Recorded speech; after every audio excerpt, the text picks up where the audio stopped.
world's changed. And you are right in the center of it. I don't know what's ahead, but all bets are off.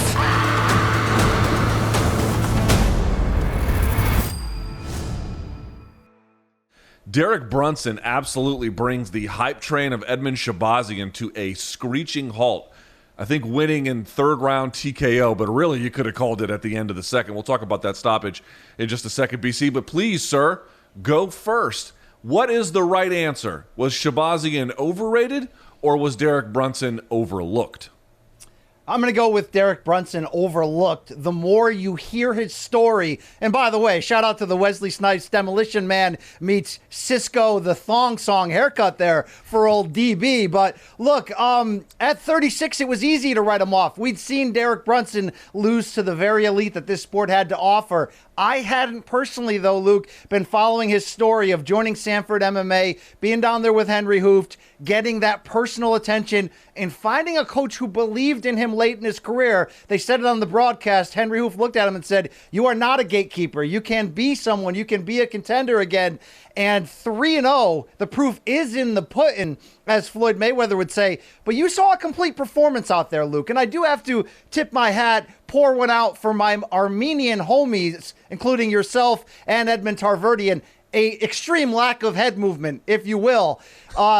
Yeah, too much too soon. A lot of that for a guy in Shahbazyan who's had largely just first-round finishes, hadn't stepped up to this level. But I don't hate him for what he did here, Luke, because fortune does favor the bold. Yes, everyone's trying to be the youngest champion ever, the John Jones, and maybe this was the equivalent of John Jones going in there against a Bonner or even a Ryan Bader.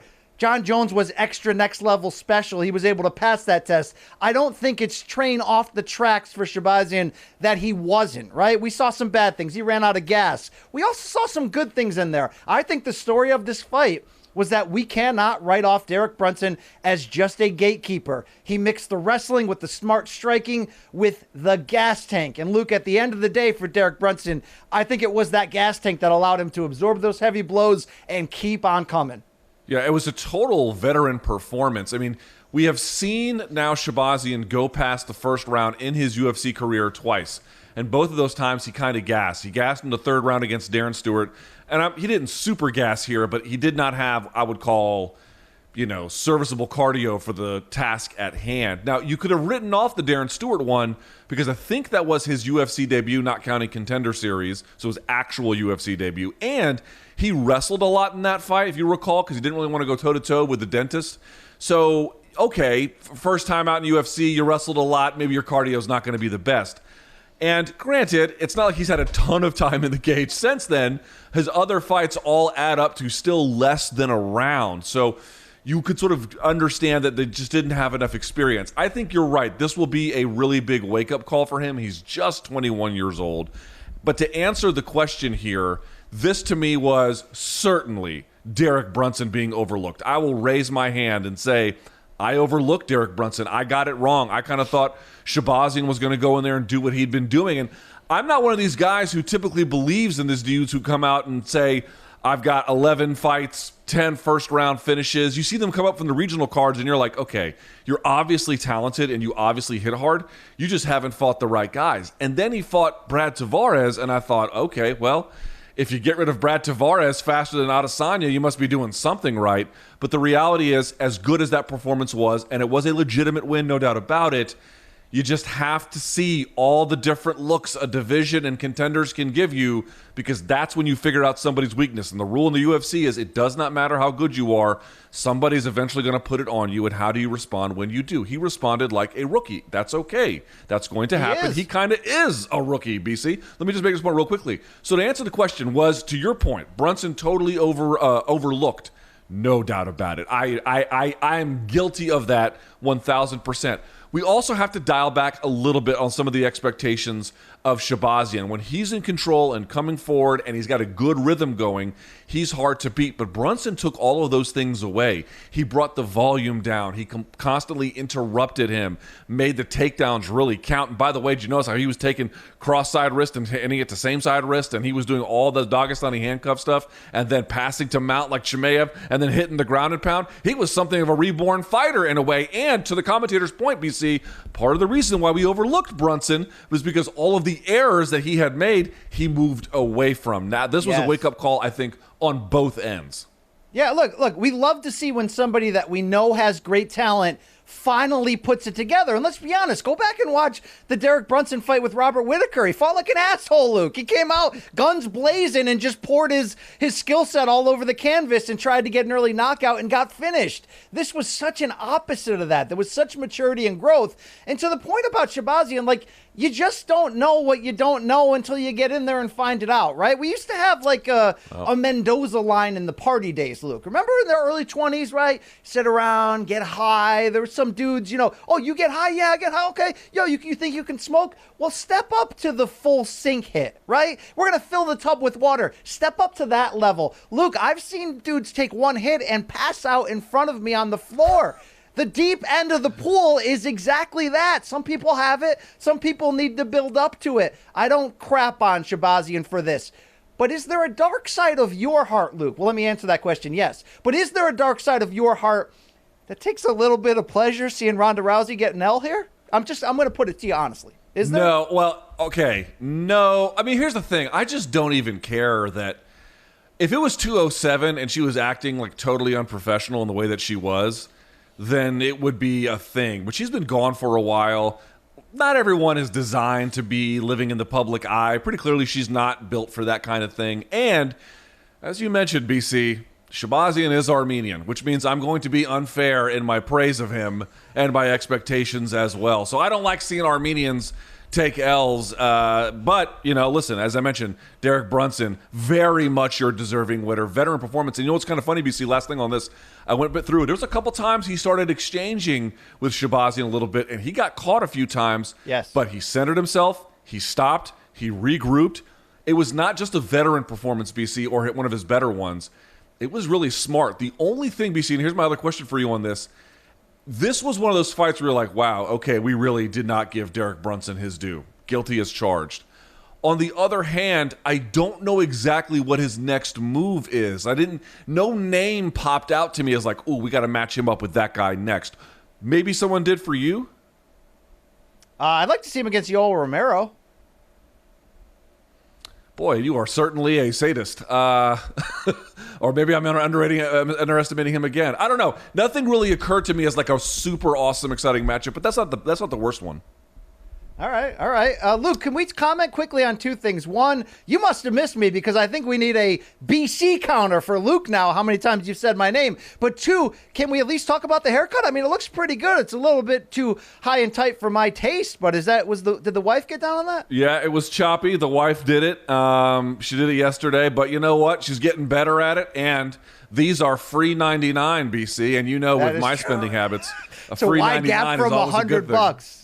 Yeah. Shout out to the wife. Good on the plow. Good with the scissors. Very happy for you. So let's talk about that stoppage really quickly. At the end of the second round, you had Brunson move to mount, pounding on Shahbazyan, laying him flat. If you actually go back and watch, BC, you'll actually see Herb Dean.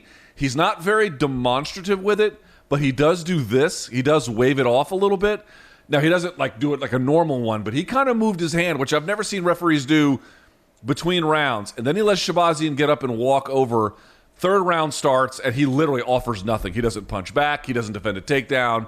And then Herb Dean intervened very quickly there. I don't have a problem if it was going to go to the third in the way that he stopped it there. The question is, should he have stopped it at the end of the second? He could have, but I say no, he shouldn't have. Can we get this Herb Dean slander off my timeline for the past couple weeks? I had to come home from vacation and watch 2 UFC cards back to back. And Luke, I don't know how you responded to this because I don't watch the morning combat elements that don't involve me, selfishly enough. But Dan Hardy and Paul Felder, I thought were completely out of line in their response to that fight a week ago. And I thought in this situation, Herb Dean handled it perfectly. If you want to give any criticism, and Dana White did after the fact, may have been that doctor giving Shahbazyan too much time before the start of round 3. Are you okay? Are you okay? Are you sure? You do have to make those split decisions on the dime and not give any advantages. Could you have stopped it at the end of round 2? Yes. I don't hate that he didn't. I do like to be safer than sorry. I also like to keep combat sports what they are. And as long as you're somewhat intelligently still there, give you a chance to recover, give you a chance to do things. There's a gray area, there's a sweet spot, and I think Herb Dean has been operating within that sweet spot for a while now, and I'm more than happy with it. Yeah, well, I'll really disagree with your assessment from Fight Island, but I will say for this one, I don't hate what happened. In fact, if you want to say that Dean was late, you have to really spread the blame. You could say he was late and should have stopped it earlier. Doctor let it rock, and Shahbazyan's corner didn't intervene. So if there's a failing there, let's assume that there is for just the sake of argument, it ain't just Herb Dean's. There's a lot of hands in that one that easily could have pulled the plug and didn't. Also, to your point, was it an obvious thing that he should have stopped? You know, to some believe that it was. For me, I think it's a very difficult call, and the fact that he brought in the doctor and that the doctor had a chance to look at it and then he immediately intervened at the end of the third. If you want to get on Herb Dean for bad stoppages, this one to me would not be at the top of that list. No, you would have to put this somewhere very low. Huh? Jay's in our Coakley eye, but he can stay back because of two reasons. One, at the end of the second round, Herb Dean gave Edmen a long look. And to Shahbazyan's credit, after initially just sort of sitting and sulking, he realized, I got to lift myself off the canvas or this fight will be stopped. So that was key for Herb. And then number two, if we were all a little bit unsure at the start of round 3 what Shahbazyan still had or if he still wanted to be there, the second he showed you he didn't, Herb jumped in. So I've really no problem with that at all. And Luke, you know, just quickly back to last week, I don't want you to rehash the whole argument, but I mean, the dude got dropped by Trinaldo, but he looked to be there for a second. So Herb gave him a chance. Not only do I think that stoppage was fine, but I actually, for once, I'm going to side with Dana. What are these announcers doing, jumping up and sort of getting involved there? It wasn't one of those egregious situations. How are you able to get a driver's license being this blind?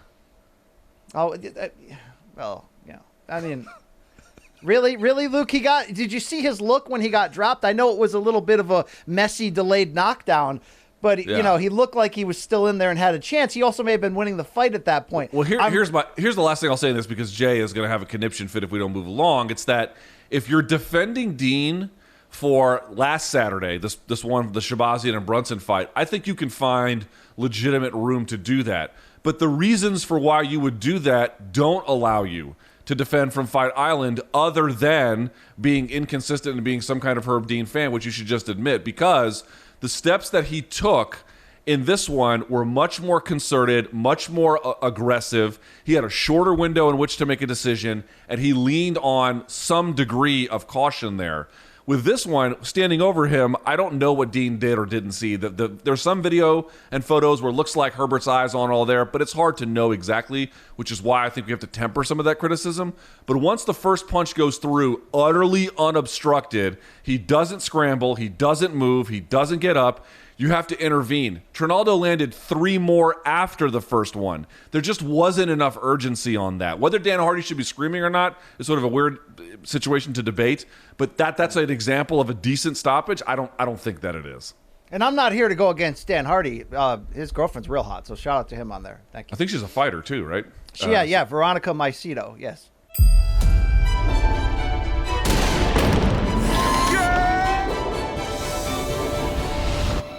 Are you in? This is our time. The world's changed, and you are right in the center of it. I don't know what's ahead, but all bets are off.